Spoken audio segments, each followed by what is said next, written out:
स्वागत है आप सभी का एनएफ न्यूज पर। मैं हूं आपके साथ रोहित।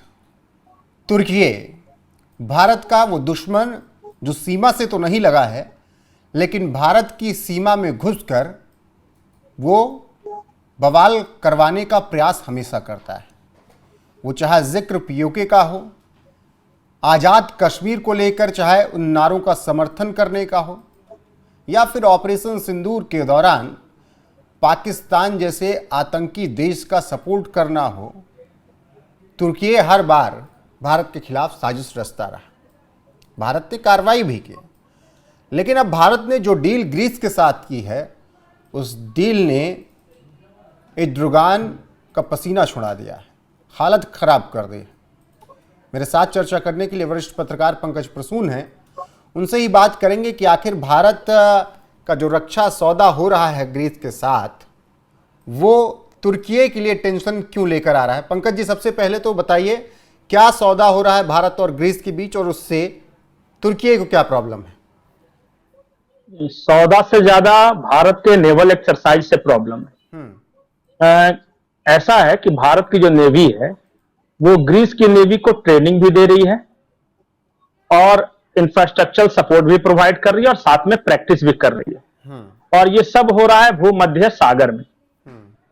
अब तक होता यह है कि तुर्की जो है वो किसी भी देश को भूमध्य सागर में फटकने नहीं देता। ठीक उसी तरह जिस तरह चाइना साउथ चाइना सी में किसी तीसरे देश को फटकने नहीं देता। जैसे कि अमेरिका अगर एक्सरसाइज करने आए या जापान एक्सरसाइज करने आए तो तुरंत विरोध करता है चाइना। उसी तरह भूमध्य सागर में अगर कोई देश प्रैक्टिस करता है, नेवल प्रैक्टिस, तो तुर्की विरोध करता है। अब हुआ यह है कि भारत ग्रीस के साथ मिलकर भूमध्य सागर में प्रैक्टिस कर रहा है, नेवल एक्सरसाइज कर रहा है। अब तुर्की ने धमकी दी कि भारत अपने नौसैनिक बेड़े को वापस लेके जाए। भारत ने कहा तेरी ऐसी की तैसी, हम ग्रीस के वाटर में जो उसका जो एरिया है उसमें प्रैक्टिस कर रहे हैं, और तू कौन होता है बोलने वाला। ये डायरेक्ट ये तुर्की ने भारत से कहा कि अपने जहाज वापस ले जाओ। भारत ने कहा जहाज तो वापस नहीं आएगा बेटा, और अगर ज्यादा चू चपड़ की और कुछ इधर कार्रवाई करने की कोशिश की तो मारेंगे सो अलावा। साफ साफ लैंग्वेज में तुर्की की इतनी शक्ति नहीं है कि इंडियन नेवी से टकरा जाए। तो फिलहाल वो धमकी से काम चला रहा है और भारत ग्रीस को हर तरह की मदद देने के लिए तैयार है। हुआ यह है रोहित कि ग्रीस थोड़ा सा कमजोर पड़ता था। ग्रीस हो गया, साइप्रस हो गया, ये सब जो देश है, तो तुर्की थोड़ा बड़ा देश है, नाटो का सदस्य है, तो थोड़ा दादागिरी इन लोग के साथ करता। खलीफा बनने की भी कोशिश करता है ना वो मुस्लिम देशों का हमेशा। हाँ नहीं, और मुस्लिम देशों का खलीफा बनने के चक्कर में ये क्रिश्चियन देशों को वो सताता है। ये साइप्रस और ग्रीस वगैरह है ना, ईसाई देश है। और ग्रीस क्या है कि ईस्टर्न यूरोप का एक छोटा सा देश है। इसका हालांकि इसका इतिहास बहुत गौरवशाली, लेकिन अभी थोड़ा सा कमजोर है। तो ये क्या कर रहा है कि तुर्की दबाता है हर मामले में। भारत ने कहा कि एक काम करो, तुम्हारे पास देने को न पैसे हैं, न तुम्हारी सेना मजबूत है, न कुछ, हमारा कुछ कंसर्न है उसको तुम एड्रेस करो और बाकी हम देंगे सब कुछ। क्या आपको पता है कि साइप्रस की सेना को इंडियन आर्मी अब ट्रेनिंग देने लगी है जी। ये भी टर्की के लिए एक नया प्रॉब्लम है। ग्रीस के साथ नेवल एक्सरसाइज की बात मैंने कही है। तो तुर्की के आसपास जितने भी भूमध्य सागर में देश हैं, भारत का रिश्ता अपने आप अच्छा हो गया है, खास करके ईसाई देशों के साथ। Number 1 point. नंबर 2 पॉइंट, किसमें भारत का भी स्वार्थ है।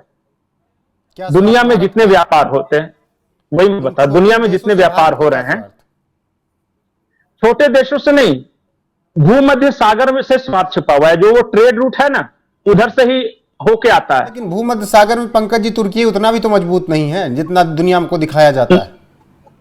नहीं, दुनिया को दिखाए, तुर्की खुद मजबूत नहीं है, वो नाटो का सदस्य है। और नाटो के साथ एक चीज है कि जैसे किसी आप नाटो सदस्य देश के साथ कुछ कीजिएगा ना, तो उनका ऐसा ट्रीटी है कि सारे नाटो देश आपके खिलाफ मिलकर लड़ेंगे। तो भारत ने यह कहा कि ठीक है, वो नाटो का सदस्य है, जैसा भी रहे। आज भी टर्की में इतनी हिम्मत नहीं है कि भारत से टकरा जाए, नहीं है, उसके पास इतनी ताकत नहीं। तो भारत ने क्या किया कि वैसे का ये बदला है ऑपरेशन सिंदूर के दौरान पाकिस्तान का जो हमने समर्थन किया है उसका। अब टर्की का मीडिया क्या कहता है मुझे मतलब नहीं। ऐसा तो है नहीं कि साइप्रस और ग्रीस के साथ हमने ऑपरेशन सिंदूर के बाद रिश्ते सुधारे हैं।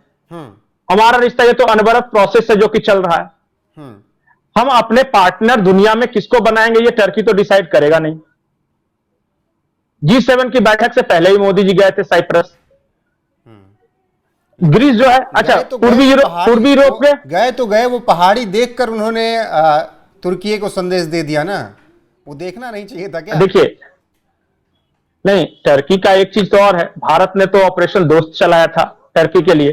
जो भूकंप आया था टर्की में, भारत ने दवाएं हर तरह से मदद की। अरे हमने बदले में तुर्की ने कहा, भेज दिए, छात्र भेज दिए, चावल से लेकर क्या इनको नहीं दिया। तो बदले में टर्की ने क्या किया? ऑपरेशन सिंदूर के दौरान पाकिस्तान की मदद के हिस्से में, हाँ मदद की। तो ठीक है, हाँ ठीक है, आपकी चॉइस है कि आप किसका दोस्त रखो।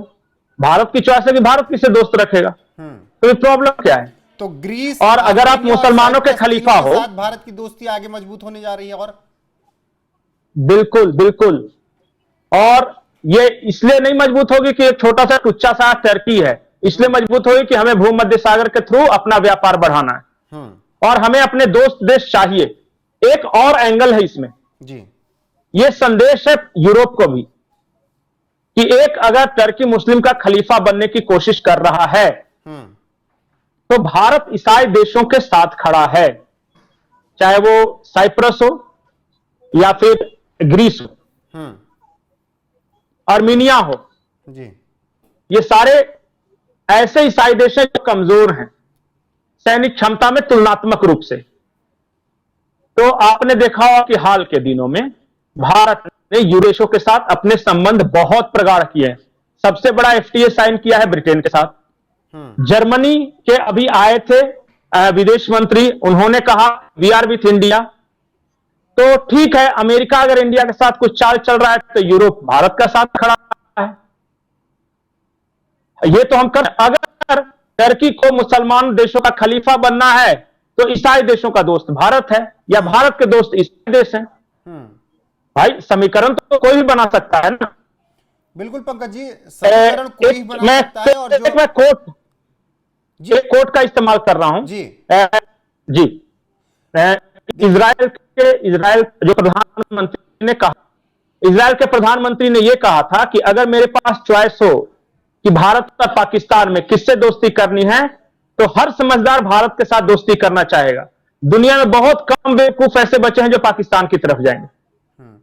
लेकिन जो आज इकोनॉमिकली, मिलिटरली अभ्यास हो रहा है पंकज जी, वो कोई अभी तो तय नहीं हुआ। 2024 के रक्षा समझौते का हिस्सा है जिसमें नौसेना, वायुसेना और सेना के संयुक्त अभ्यास शामिल हैं। तो इसमें दिक्कत क्या हो रही है? तो एक साल पहले का तय हुआ, ऑपरेशन सिंदूर 2025 में हुआ है। तो तुर्की दुनिया को यह क्यों बताने की कोशिश कर रहा है कि भारत उसके खिलाफ साजिश रच रहा है, बदला ले रहा है? उसके पास ऑप्शन क्या है? वो तो ये कह रहा है कि ऑपरेशन सिंदूर के बाद ये हुआ है। अरे भाई साहब, साल भर पहले, ऑपरेशन सिंदूर के बहुत पहले ये तय हो गया था शेड्यूल। तो वो टर्की का एक ही मकसद है कि हेगेमोनी, मेरा भूमध्य सागर है, मेरा दबदबा बना रहे। और जो दबदबा नहीं मान रहा है तो इधर उधर की बकवास कर रहा है, करने दीजिए। बेचारे को दर्द हुआ है, तकलीफ हुई है उसे। अब टर्की के कहने से हमने तो अपना एक्सरसाइज रोका नहीं और रोकेंगे भी नहीं। और हम बहुत सारे देशों को ब्रह्मोस देने वाले हैं जो टर्की को बहुत अच्छा नहीं लगा। अब तकलीफ में रहे, क्या करेंगे? तो भाई अपनी अपनी चॉइस है कि तुमने पाकिस्तान, अब बढ़ेगी, क्यों ना बढ़ाए? पंकज जी, इसमें सिर्फ तुर्की तो इतनी हिम्मत नहीं कर रहा हो कि भारत को धमकी दे रहा होगा। नाटो का सदस्य है, तो ऐसे में सीज फायर चर्चा का भी योगदान होगा इसमें कि तुम इधर घेरो, ये जो अभ्यास चल रहा है तुम इधर बदनाम करने की कोशिश करो। बेचारे का अमेरिका का ही सहारा ही है, उसकी इकोनॉमी डाउन हो रही है, उसके पुराने दोस्त साथ छोड़ रहे हैं, ईरान उसको मानता नहीं, रशिया उससे आंखें फेर रहा है, चाइना ने धमका ही दिया है कि तुमने गलत किया। तो वो अब ट्रंप चाचा के सहारे ही इटपटांग बातें कर रहा है। आज टर्की और पाकिस्तान एक ही प्लेटफॉर्म पे खड़े हैं और टर्की में यह मांग उठ रही है कि एर्दोगान ने अपने देश को बर्बाद कर दिया। जी। ठीक है पंकज जी, फिलहाल भारत और ग्रीस के बीच युद्धाभ्यास चल रहा है। भारत ने कहा है कि एक भी जहाज नहीं हटेगा, जो करना हो कर लो, और आंख दिखाओगे तो आंख निकालना हम जानते भी हैं। हम दोस्ती निभाना जानते हैं, तो दुश्मनी हम उससे ज्यादा खतरनाक निभाना जानते हैं। फिलहाल बहुत बहुत शुक्रिया पंकज जी आपका जुड़ने के लिए। बाकी आपकी राय क्या है इस खबर पर कमेंट सेक्शन में जाकर बताइएगा जरूर। बने रहिएगा हमारे साथ। नमस्कार।